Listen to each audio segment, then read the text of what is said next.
You have done this. I know you have, because I have done it too. You sat down with the Bible open. Before you read a word, you prayed, and you meant it. Lord, open this up to me. Show me what this means. And then you read the chapter, and you closed the book knowing exactly as much as when you opened it. Nothing. No light, no understanding, just the same words on the same page. And somewhere underneath that, a question you probably never said out loud. Did God just ignore me?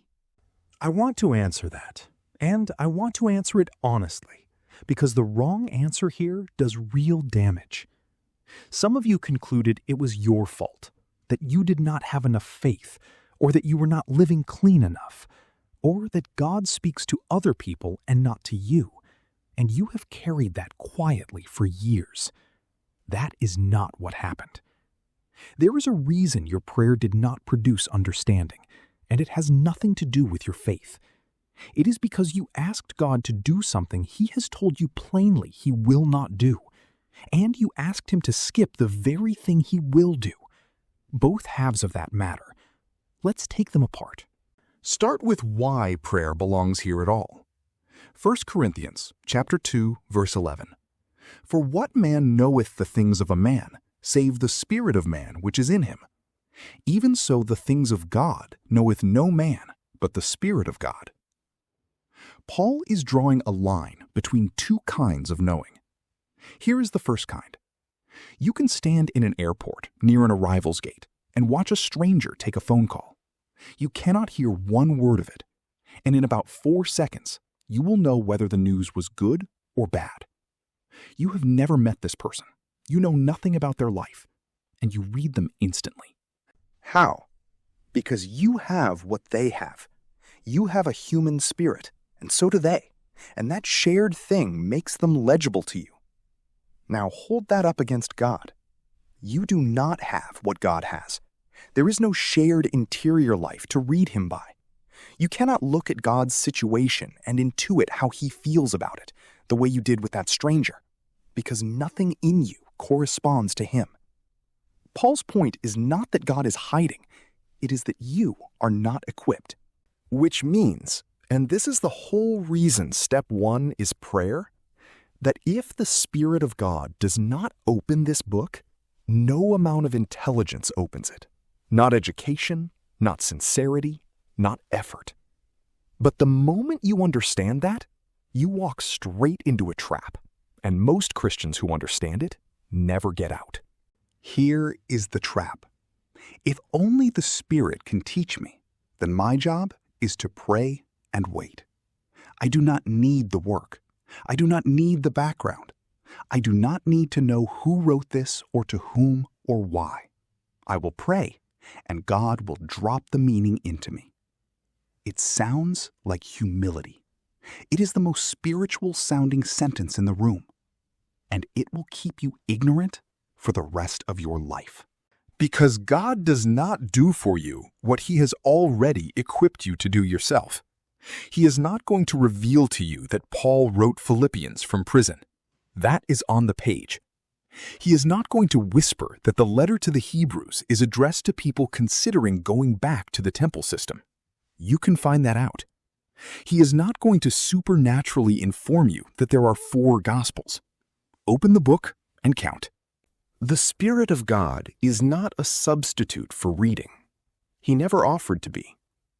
I say this carefully because I am not describing lazy people. I am describing serious believers who were taught that study is somehow fleshly, that the truly spiritual approach is to open the Bible at random and wait for the feeling.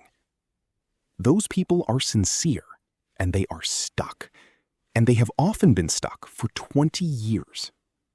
So, if the Spirit does not hand you information, what exactly does He do? He does something the information cannot do by itself. Take an X-ray. 2 people look at the same film. One of them sees a gray smudge. The other one sees a fracture, sees exactly how it happened, sees what it will take to heal, and can tell you the difference between this fracture and the one that would have ended a career. Same image, same light, same eyes. The difference is not information. Both of them are looking at all of it. The difference is sight. One of them has been given the capacity to see what is actually there. That is the work of the Spirit in Scripture. Not new data, sight. Listen to how Jesus describes it. John 16. Howbeit when He, the Spirit of truth, is come, He will guide you into all truth. For He shall not speak of Himself. He shall glorify me. For He shall receive of mine, and shall show it unto you. And John 14.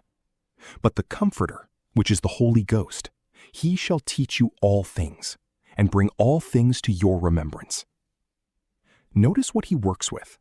He takes what is already Christ's and shows it to you. He brings to remembrance what was already said. He is not adding a chapter.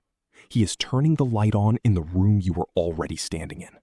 Which is why prayer and study are not competitors. Prayer without study asks God to fill an empty room. Study without prayer fills the room and leaves the light off. And now we have to talk about that second failure, because in some ways it is worse, and it is the one people like you and me are far more likely to fall into. You can master this book and miss it entirely.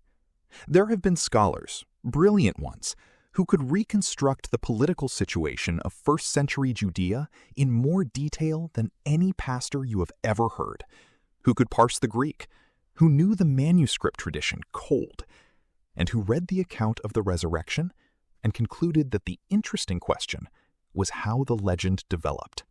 Every fact in place, the one thing that mattered, absent. That is the radiologist's opposite. Someone holding the film, able to describe every gray shape on it with perfect accuracy, who does not know he is looking at a body. And I want to be careful here, because this is where preachers usually get lazy and just insult scholarship. That is not the point. The point is that the same book can be handled with total competence and total blindness. And if that is possible for a scholar, it is possible for you on a Tuesday morning. You can know the outline of Romans and have never once been undone by it. So we have two ditches: pray and refuse to work and refuse to pray. There is one verse that shows both of them being avoided at the same time, and it is tucked into a passage most people read past. Nehemiah chapter 8. The people have come back from 70 years in Babylon. Most of them have never heard the law read in their lives. There are almost no copies in existence. And all the people gathered themselves together as one man into the street that was before the water gate. And they spake unto Ezra the scribe to bring the book of the law of Moses. And he read therein from the morning until midday. Stop on the timeline.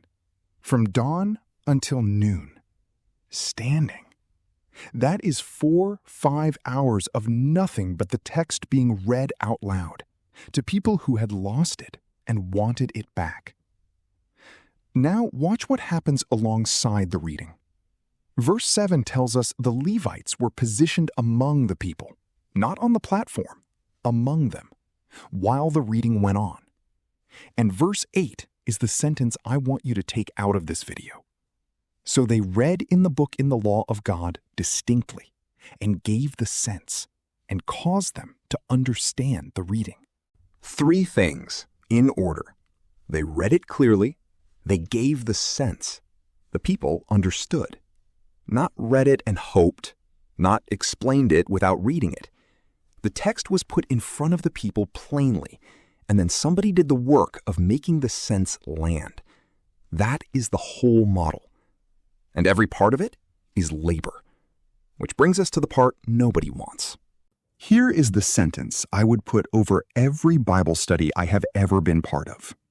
The Spirit of God does not reward laziness. He is not obligated to give you in a moment what He gave someone else over 30 years of getting up early. That is not how He has ever worked, in Scripture or since. There is an old line among preachers that inspiration is mostly perspiration, and it gets repeated because it is true and because it stings. The men whose teaching has lasted were not men who received downloads. They were men who read one book of the Bible 30 and 40 and 50 times before they said anything about it in public. And I know exactly what that sounds like from where you are sitting, with a job, with children, with a life that does not have a study in it. So let me be concrete, because I am not asking for 30 years. Read the book you are studying straight through, in one sitting, before you study any part of it. Most of Paul's letters take under 20 minutes. You have never done this, and it will change more than any commentary will, because for the first time, you will hear the argument as a whole instead of as verses. Then read it again next week, and again. Not to master it, to become familiar enough that things start standing out on their own. That standing out is the Spirit doing the part you cannot do. But He does it over the text, and you have to bring Him the text. So, why won't God explain the Bible to you? He will. That is exactly what He has promised to do. But He will not do it instead of the reading, because the reading is where He does it. You have been asking Him to meet you somewhere He never said He would be, and then concluding He was not listening. Open the book. Ask Him for sight before you start, not as a formality. You genuinely cannot see without it. Then read, and read again, and give the thing enough time and enough repetition that something can surface. Prayer without study is an empty room. Study without prayer is a dark one. You need the light on and something in the room. Next time, we come to the step after this one, and it is the one where I am going to say something about devotional reading that a lot of people are not going to like, because I think the way most of us were taught to do it is quietly the reason we know so little. Until then, pick a book, read it front to back this week, and ask for eyes before you start.